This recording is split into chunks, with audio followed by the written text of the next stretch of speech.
Comme on a parlé de Jean Rouch depuis hier, on n'arrête pas d'en parler tous les deux, et je te disais Jean Rouch humaniste, et tu m'as dit poète. Oui, parce que Rouch, il a vécu toute sa vie dans la poésie. Il a eu la chance d'avoir une famille, comme vous avez pu le voir d'ailleurs, liée au monde de l'exploration, au monde des sciences, mais surtout à la littérature.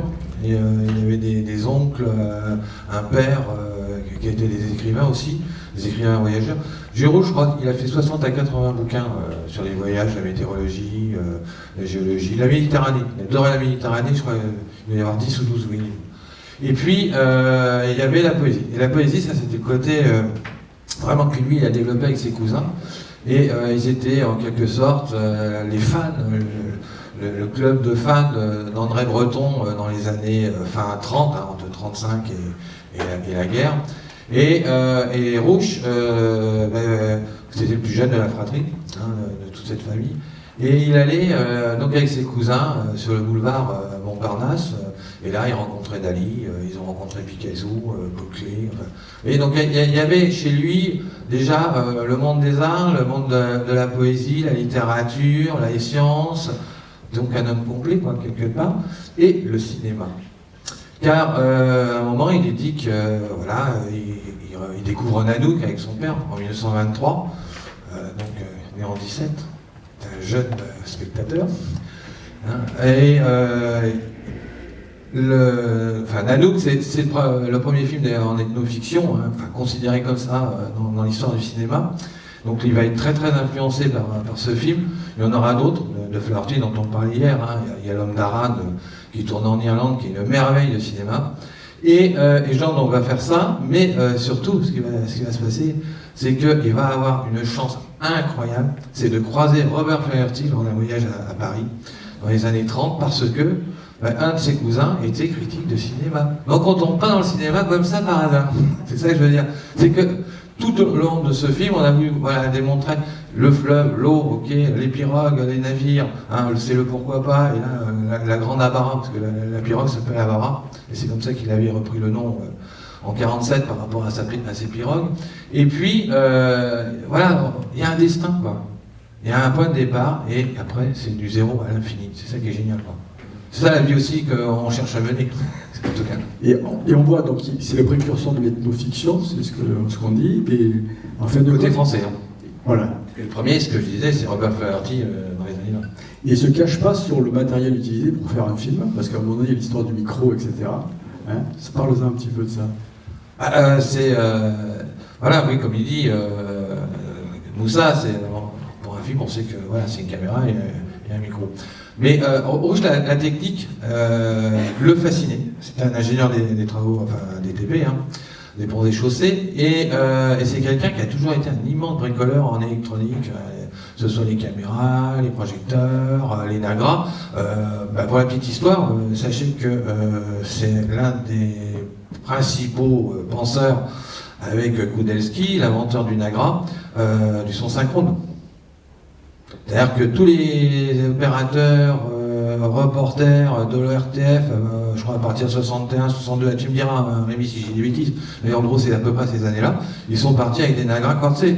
Et Rouch, il avait mis ça au point en 59, lors des préparatifs d'un film qui va vraiment le rendre célèbre au-delà de Moins Noir, mais cette chronique d'un été qu'il avait tourné avec Ingrid Morin.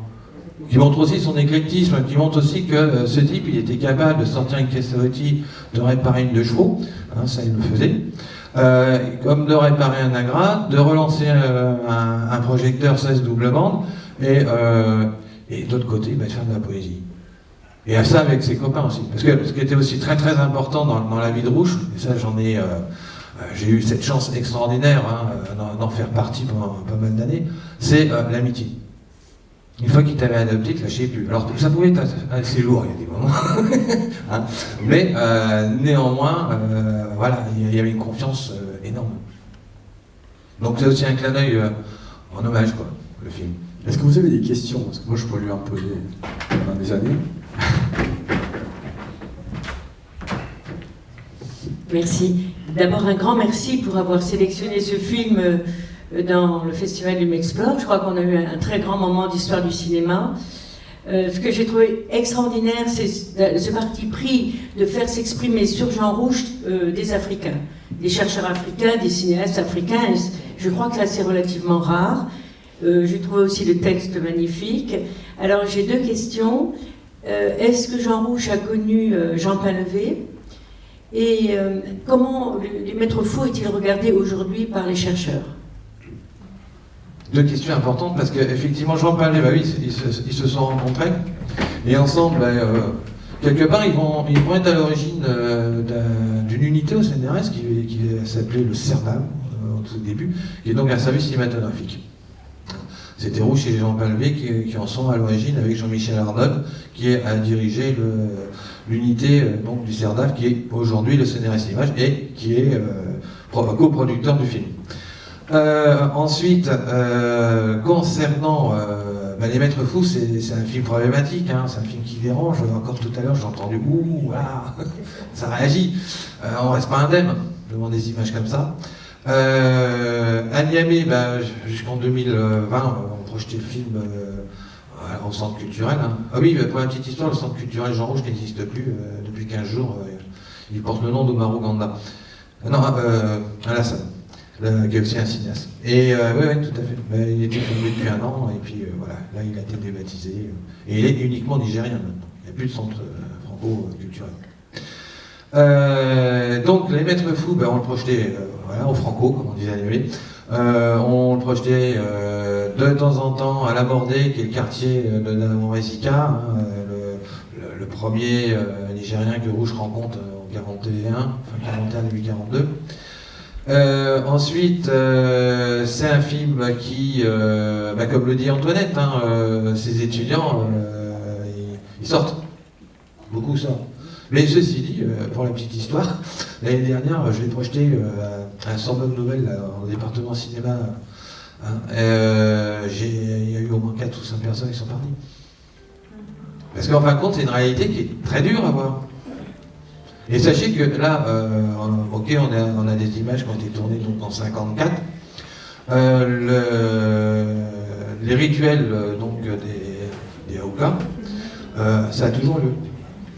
Alors en 54, c'est le panthéon des divinités. Effectivement, c'est un capitaine, c'est un commandant, c'est un gouverneur, c'est une locomotive, c'est un conducteur de camion. Aujourd'hui, c'est Roménie, c'est il y a Ben Laden, voilà, c'est tous ceux qui sont autour de l'islamisme, qui font l'islamisme. Et alors ensuite, il y a parmi les génies les plus durs, c'est les Saoudiens. Et voilà, il y a une espèce de résistance. En fin de compte, les Aouka, c'est ça, c'est l'expression d'une résistance, globalement.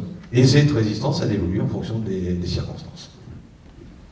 On a un ami de l'Humexport qui a côtoyé Jean. Eric, raconte-nous.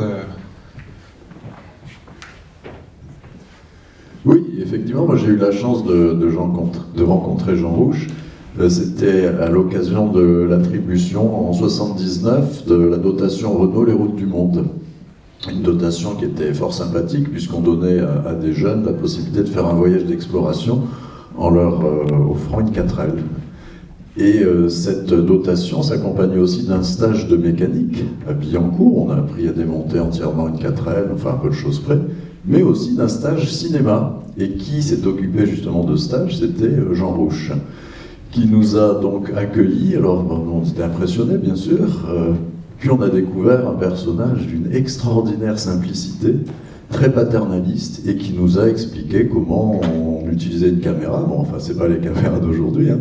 À l'époque, donc 79, c'était les caméras à ressort, en l'occurrence Pathé Vébo. Et du coup, il nous a initiés, il nous a expliqué ce qu'on pouvait faire avec une caméra. Nous, une caméra, c'était juste un truc à prendre des images. Non, lui, il nous a montré comment on pouvait orienter. Bien sûr, ça s'était accompagné, ce stage, de quelques films qu'il avait réalisés. Et on a vu que c'était un outil qui était plus que simplement une boîte à prendre des images, c'était aussi un outil servant à faire des témoignages, à s'approcher des gens. Alors il nous expliquait comment on pouvait tourner des scènes, bon, ce qui était compliqué puisqu'à l'époque c'était des petites bobines de 3 minutes, hein, donc il fallait aussi un petit peu anticiper. On remontait sa caméra avec un petit ressort qui faisait 10, enfin bref. Sans rentrer dans tous ces détails techniques, voilà, je garde le souvenir de quelqu'un de très paternaliste et qui s'était vraiment occupé de nous avec une grande simplicité et beaucoup d'efficacité. Merci pour ton témoignage. Luc. Merci, superbe film. J'aurais bien aimé 30 minutes de plus, pour une fois. Il y a encore 6 heures. Un 90 minutes, ça aurait été bien. À part le Niger, il s'est intéressé à d'autres pays. Est-ce qu'il a visité des pays limitrophes du Niger où le fleuve Niger coule? Alors déjà, oui, il a par la descente du fleuve Niger, 4200 km, 9 mois de pirogue, ça donc en 46-47. Tu parles de la Guinée, Mali, Niger, Nigeria. Et ceci dit, ils étaient arrivés par le Niger en avion. Parce que ça, c'était une mission Société des explorateurs français. C'était le club des explorateurs à l'époque, c'était ce qu'on appelait les missions Lyotard.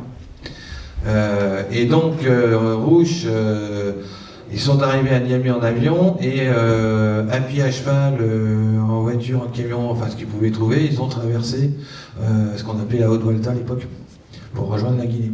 La Haute-Volta, le nord de la Côte d'Ivoire et ensuite la Guinée. Donc il avait fait vraiment une boucle. Bon. Autre terrain où il y a eu beaucoup de tournages et ça l'a rendu aussi assez célèbre dans le milieu de l'ethnologie, et là à l'international, et surtout aux États-Unis d'ailleurs. À Harvard, notamment, il y a eu que là. C'est la série du Pays d'Ogon. C'est que Rouch a été l'homme image de Marcel Griaule. Il a repris la suite des travaux de Griaule du côté cinéma, pas du côté enquête. Ça c'était, il avait laissé ça à son ami Germaine Guetterlin, qui était l'une des premières femmes d'ailleurs membre de l'ASF. Et donc Rouch, dès 51, 50 même, tourne en Pays d'Ogon sur les indications de Marcel Griaule et de Germaine Guetterlin. Et puis avec Germaine, tous les deux vont faire une réalisation complètement folle. C'est ce qu'on appelle les SIGI. Ça a commencé, le premier SIGI date de 65 et pendant 7 ans ils ont filmé donc l'ensemble des cérémonies organisées. Le SIGI c'est pour passer d'un siècle à un autre et commémorer l'avènement de la parole. Alors je vous fais très court parce que sinon on est encore là pour un bout de temps. Et il y a au total 11 à 12 heures d'images et il en a fait une synthèse, un SIGI synthèse donc, qui fait 2h30. Voilà. Et c'est un énorme travail cinématographique. C'est d'ailleurs l'un des premiers, si ce n'est le premier travail cinématographique sur un rituel de cette importance-là, à travers le monde. Voilà. C'est quelqu'un qui a été fort étudié au Japon, notamment parce que il a été conseiller à la NHK, la télévision d'État japonaise. C'est quelqu'un qui a énormément œuvré aussi pour les autres, c'est-à-dire que quand Rouch voyageait, c'était la bête noire de la compagnie Air France, et c'était pas une blague. Parce qu'il ramenait n'importe quel type de bobine dans les soutes. Et un jour, il y a un avion qui s'est arrêté, il revenait du Brésil, et puis direction Dakar, non pas Paris, et parce que dans la soute, il y avait des bobines, tout simplement nitrate. Et puis il y avait eu des émanations, et ça c'était des films rares que la cinémathèque brésilienne lui avait donné pour pouvoir les mettre dans la cinémathèque française.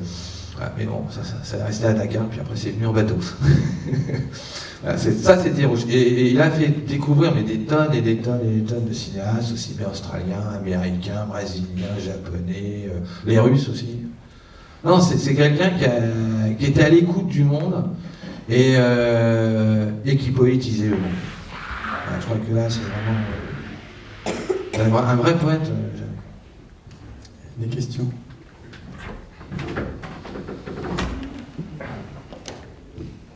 Ce film était vraiment merveilleux. Ça fait quelques années qu'on se connaît, ça fait quelques années que tu parles de Jean Rouch, du festival Jean Rouch. Et je me suis toujours dit, mais c'est qui Jean Rouch ? Et là maintenant j'ai compris. J'ai compris pourquoi ce personnage te hantait. Il est quand même assez extraordinaire, quoi. Il est créateur, novateur, iconoclaste, et par ailleurs il est extrêmement sympathique et humain. Pourquoi un homme tel que lui n'est pas passé dans la postérité du grand public? Pourquoi ça reste finalement une connaissance des spécialistes? Et pourquoi il ne fait pas partie des hommes qui ont compté pour la France? Au niveau général, quoi. Pour certains, si. Il y a eu des périodes. Hein. Par exemple, il faut savoir que quand la nouvelle vague commence à tirer le rideau, on est au milieu des années 60, t'as Jacques Rivette qui déclare au Festival de Cannes que le nouveau cinéma français, c'est Jean Rouch. Et devant, t'as Francis Ford Coppola, enfin t'as du beau monde, quoi, au Palais à Cannes. Et ensuite, pour Scorsese, le cinéaste français, c'est Jean Rouch. Voilà. Mais on n'est jamais... Enfin voilà, chez soi, c'est toujours compliqué, quoi. Alors que, par exemple, pour Godard, voilà, en voilà encore un qui nous a quittés il n'y a pas longtemps, pour Godard, c'est le sauveur du cinéma français. Ça a été écrit noir sur blanc dans les cahiers du cinéma, ça a été repris je ne sais combien de fois, et Lévi-Strauss aussi récupérait tout ça. D'ailleurs, il y a une magnifique interview de Lévi-Strauss sur le rapport qu'il a au cinéma, et notamment au cinéma ethnographique. Et Lévi-Strauss disait, si le film est fait par Jean Rouch, c'est une excellente recherche et une belle créativité. Tout est dit.